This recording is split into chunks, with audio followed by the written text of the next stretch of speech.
Has Port-au-Prince fallen? With gangs now estimated to control 85% of Haiti's capital, some are calling the country a failed state. A Kenyan police force sent to shore up security has been largely overpowered. So is there any path to restore a working government and pull stability out of anarchy? I'm Andrea Sankey, and today's Newsmaker is Haiti.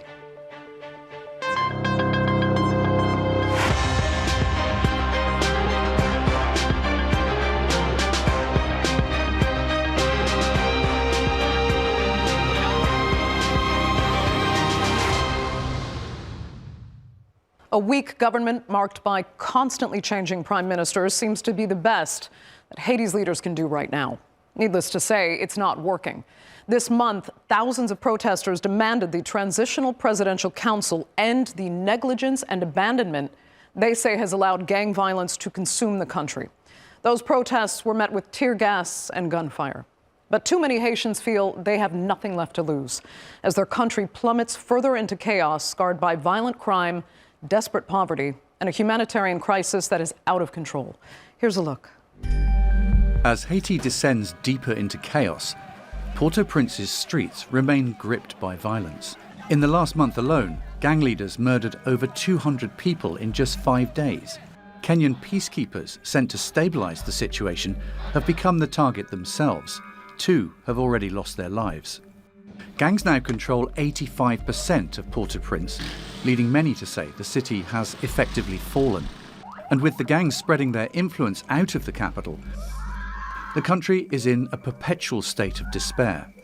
The crisis didn't start overnight. Haiti has long been a victim of instability and dictatorships, and in 2010, a massive earthquake caused irreversible damage. Over 230,000 people died, and the country's infrastructure, already fragile, was left in ruins. In the years that followed, political instability wrecked the country's capacity to recover. And today, gangs have filled the vacuum left by the weak governments. Haitians live in fear, with no safe haven, and they're hoping to escape the grip of gangs. We have nowhere to go. Everywhere we want to go is controlled by gangs. There's no one else here but us. The gangs are coming for us, and in this situation, our backpacks are ready, but there's no place for us to go. Haiti's descent into chaos is not just a crisis of violence. It is a total collapse of its social and humanitarian infrastructure. As the capital and surrounding areas fall under the control of armed groups, the country's ability to function is crumbling. I think this is almost an unprecedented situation. When the center itself is completely seized, it has an impact on the whole country. 6 million people are in need of humanitarian assistance. That's more than half of the population, 3 million children. We've got 1 million displaced, 550,000 children. We estimate that almost 50% of people who have been rounded up by the armed groups are children themselves. Meanwhile, thousands of people caught in the crossfire are fleeing to neighboring countries, most notably the Dominican Republic. But there, public opinion is growing increasingly hostile to Haitian migrants. Many feel their jobs and resources are being taken away. The migrants are causing problems for those who work here, the Dominicans. The Dominicans already can't get work because they've been replaced. They have been replaced by the companies and everywhere. Back in Haiti, a transitional presidential council was set up in April 2024. But there have been 3 acting prime ministers in just over a year. As Haiti rolls from one crisis to another, the violence rages on with no end in sight. In the midst of this devastation, Haitians wait for any kind of relief. But for now, the international community appears uninterested. So, can the cycle of violence be stopped? Well, joining me now to discuss this and much more are from New York, editor at Haiti Liberté newspaper, Kim Ives, from Fort Myers, Florida, independent consultant Jude Jonatas, and from Washington, executive director at Haiti Policy House, Wolf Pamphile. Thanks all so much for being with me. Kim, I'll start with you because you have used the words violence and confusion to really describe the situation in the Capitol right now. So what is your understanding of what's happening? Because without some understanding, you can't really even begin to solve this tremendous problem. Well, we're really in the 5th year of a popular uprising, in our view, that comes from the shanty towns, from the lumpen proletariat of Haiti, which is fed up with the situation they were living in and are demanding schools, hospitals, roads, sanitation, electricity, et cetera, so that they can survive. And the first step of what we're seeing now was the fall of Ariel Henry about a year and a month ago, when they blocked the airports and he couldn't come back.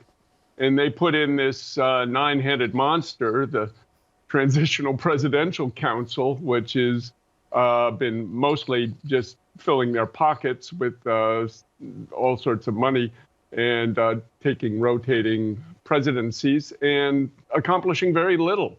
And the foreign troops that have been sent in are accomplishing very little too. And so there has been a steady march of these banding armed neighborhood committees, neighborhood groups, which are now moving on the heights of the capital area, an area called Kenskoff and Pétionville, which is where the bourgeoisie lives. Right. Ever closer to the last semblance of whatever security there might be in the city. But Kim, you call it a popular uprising. You also call them neighborhood armed groups. You say they're not gangs. Let me ask Jude if that's a fair way to phrase it. I mean, do semantics matter here? No, for me, it's gang. It's a gang. Currently, 19% of the territory of Port-au-Prince is controlled by armed gang, according to latest report of UN. And only a small portion of the territory escaped their control. The situation, it's really complicated, the life of all the citizens. It's a total chaos. Almost all activities are at a standstill. The property of peaceful citizens are destroyed. Massacres take place every week. The population is surrounded by gang. It's gang, without any help. State institutions are fleeing with the red zone. In Port-au-Prince, every second, it's like a fight for survival. It's the law of the gangs. What we see in Port-au-Prince, it's really something really bad, and I can't call these people by any other name, like gang criminals. Okay, let me ask Wolf then. I mean, are these criminal gangs, or is this, as Kim sees it, more of a popular uprising with armed groups that have no other choice but to fight a corrupt government that is stealing money instead of fixing the system? So I think there are two things we're talking about here. And I think a lot of times we conflate the two.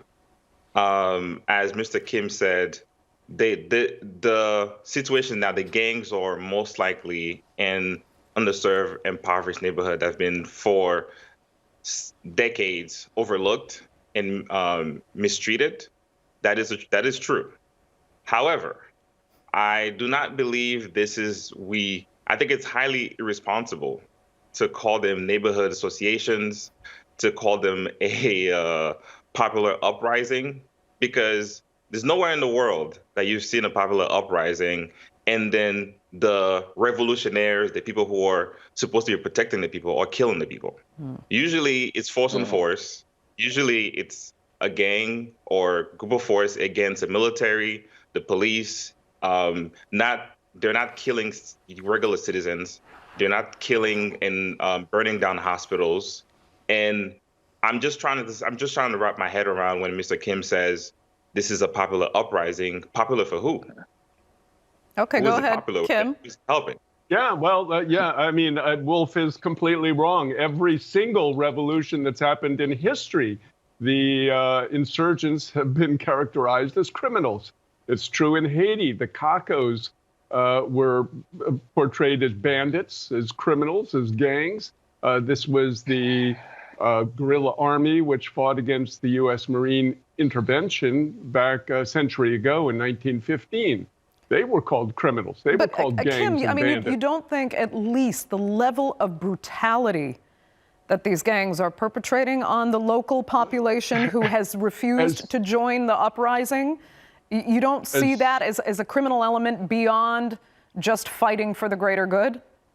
No, no. As Mao Zedong said, revolution is not a tea party. It's the act of violence of one class against another. And they are always messy. They are terrible. Now, you have to understand one thing. Cherizier began as a cop fighting gangs, quote unquote. And that is, where he got into this whole mess. Now, he was fighting with the criminal gangs, that is, the gangs that did engage in criminal activity like kidnapping, extortion, rape. And eventually, though, they were being used by the bourgeoisie against him. So he had to join with them. So he's got a very difficult and delicate situation where these groups, he's trying to keep them in line, in discipline, to achieve the goal of changing the state in Haiti. Okay, Jude, I could see you disagree because you think the lines are much clearer than that. These are thugs. But there's also this other element here, because the protesters we saw, last week that are rising up now against the government, saying they are not fighting the gangs, and this is not the bourgeoisie. They're accusing the government of actually colluding with the gangs. Is that truly an element here, so that there is just corruption on all sides to an extreme?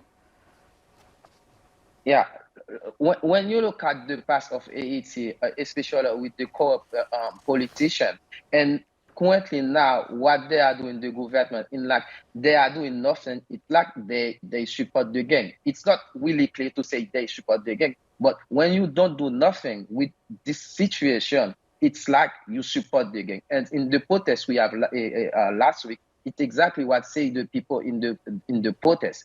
If you don't act against the gang, you are with the gang. So now what we are seeing in the country, it's not revolution. We can make a comparison between revolution and what's happening in Haiti now. People are killing, massacre every day. Hospitals are closing. It's a very tough situation. Understood. And the government don't do nothing to solve this problem. It's why the population just call this government, it's really are with the gang too. Right. So, I mean, Wolf, in the meantime, you have gang leaders like Jimmy Barbecue Cherizier, who's actually promising to protect children. He says he wants to defend the poor. He says it's the elite families and politicians that have actually sentenced Haiti to poverty. So is there at least, if he's not being completely disingenuous, I guess, does it at least show that there is some room for dialogue here? Is that an option?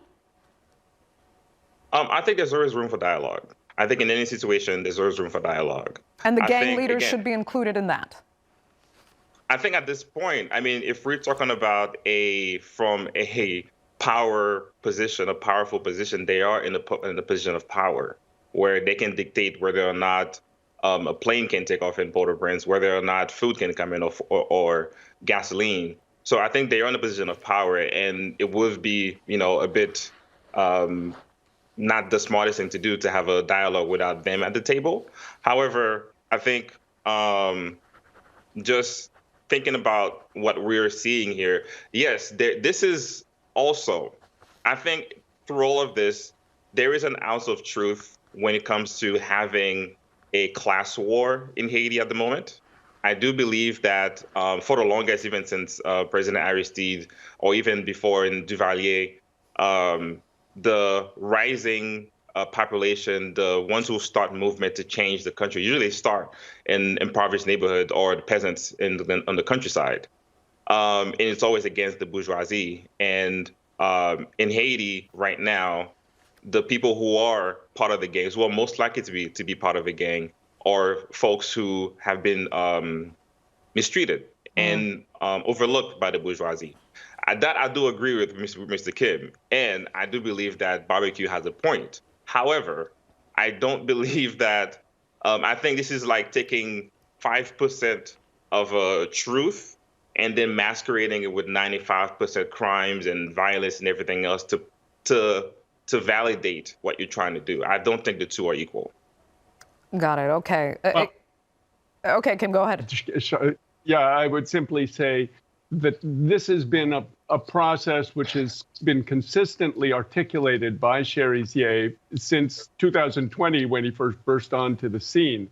And he said, all we want is these services from so we can survive.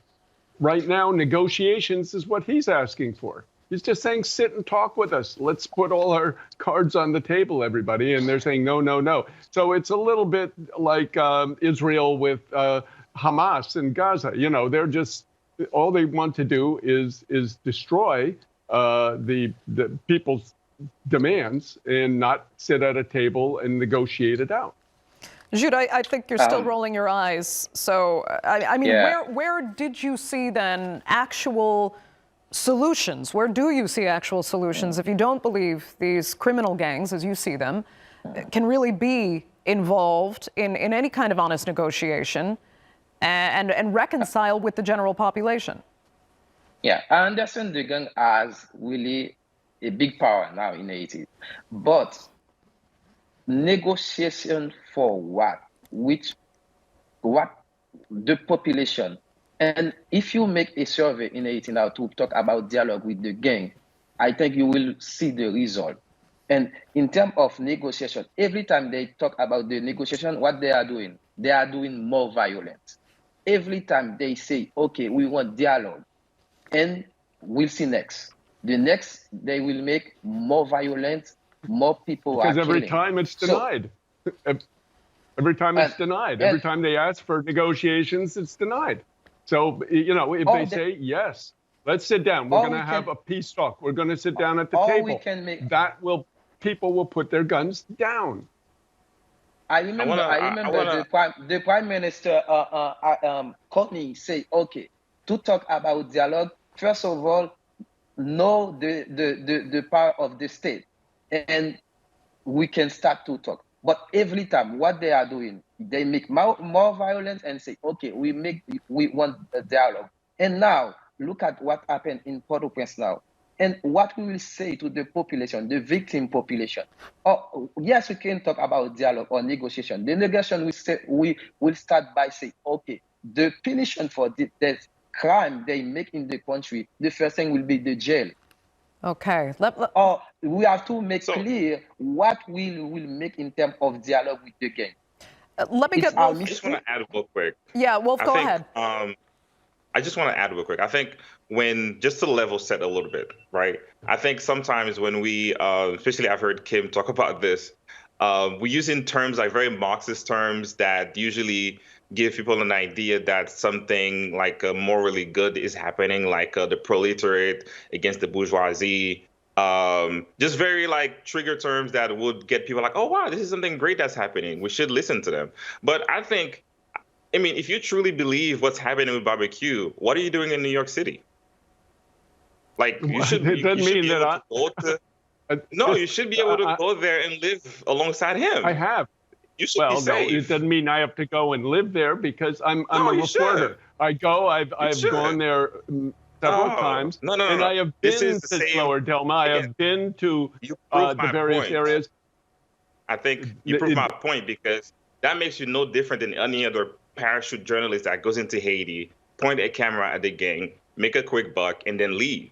And then meanwhile, people like us, me and Jude, who have families, I have like 4 family members that died last month from this gang. And then meanwhile, you're talking about this is a revolution. This is something that's happening to help the country. I have family in Haiti as well. I have family in Haiti as well. Revolution don't traffic organs. Revolution don't kill children and rape women. That's not what's happening here. Yeah. So let's not conflate the two. I'm tired of this. I'm tired of you portraying this image of Haiti, of what's happening. It's not just I think it's morally it's morally irresponsible as a journalist to portray this lie.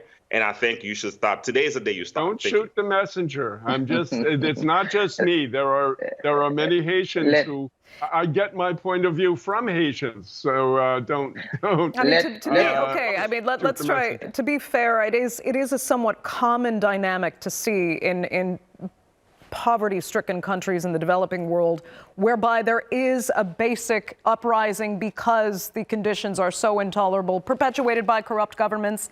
You do have elements of that in Haiti, but I guess the argument is how far these groups have gone into criminality, to the point of no return and to the point of not being able to negotiate because they're no longer fighting for the right cause. They've lost that long ago. So let me ask Kim. Kim, quickly, or Jude, I can ask you this then. It's often said, to be fair, that you have to hit rock bottom before you can build yourself up again. But for Haiti, where is the bottom? Or is this a perpetual kind of point of no return? Can it ever get better now? Every time we say at this step, we are in the final line. And we see we have the situation more complicated. And I think at this moment, what we are living, it's really the final line, I will say. And really, the main thing we have to do is fight against the gang and give the national police, the national army, this capacity to fight against the gangs. And the national police and national army are working for Washington, my friend. And they're under Washington's control. Points. So they're under Washington's control. Sense. Like Kim, and the international force. So what we can do? Yes, they are working they're being paid for by Washington. The Kenyans, the Salvadorians, the Guatemala, they're being paid by Washington. And you know what Washington's doing now? What is the option now? They're throwing everybody out. Huh? And the gang. What is the main market for the ammunition and the weapon in Haiti? What is the main market for ammunition for Haiti? The gang. Everybody is fighting is the market. They're both sides. You have it everybody. The market is the US. It's US. If the international committee want to stop the gang flow to Haiti, for example, they can make a good start. I'll tell you what. So when you yes, we're down to our last 2 minutes. Wolf, I just need to kind of conclude with where this could potentially go. I mean, I asked Jude about where the rock bottom is, or is this a point of no return? If there is hope for Haiti, please tell us, because it's sunk so deep now, how does the population actually come back from this? They've now witnessed, or experienced murders, rapes, recruitment of children into gangs, the equivalent of child soldiers as an epidemic. Would it be possible ever to forgive and rehabilitate truly traumatized people that are the Haitians now? How do you end the cycle of violence and the cycle of revenge? I think we have a generation right now that has suffered so much, that have seen so much, like kids that they should not have seen the things that they have seen. I think just to repair the social fabric of Haiti is going to take decades to do. And I think the first steps comes from, one, the government getting its act together, in removing corruption from the government and the gangs and the private sector that got Haiti to where it is today. I think change also comes from international corporations and multinational organizations like the UN and the US and other countries to stop interfering into Haiti's issues and stop dictating what should happen in Haiti.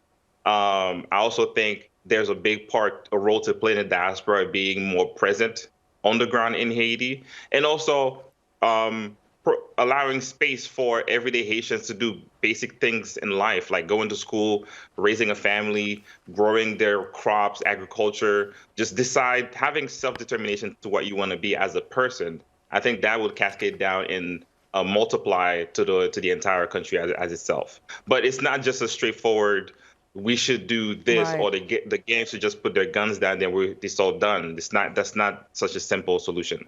Quickly, Yeah. Kim. I mean, Kim, even in developed countries with a lot of money, good governance can be hard to come by. So what does Haiti actually have to work with? They need to negotiate at this point. I don't think Haiti is going to die. Haiti will continue. Haiti will rise from the ashes. It did in 1804. It went through 13 years of terrible war with the same coup d'etat boulekai, cutting heads, burning houses, with the same sort of atrocities that were carried out on both sides. So it is going to be a process, but I think Haiti has the possibility of making a second social revolution. Okay, we can only hope. We're going to have to very unfortunately end it there. Shoot, I'm so sorry I can't give you a final word, but we're completely out of time for this edition of the Newsmakers. Okay. So I'd like to thank all three of my panelists sincerely so much for being with us. Great discussion, and our viewers, of course, for joining us as well. Remember, you can follow us on social media, and do be sure to subscribe to our YouTube channel. I'm Andrea Sankey. We'll see you next time.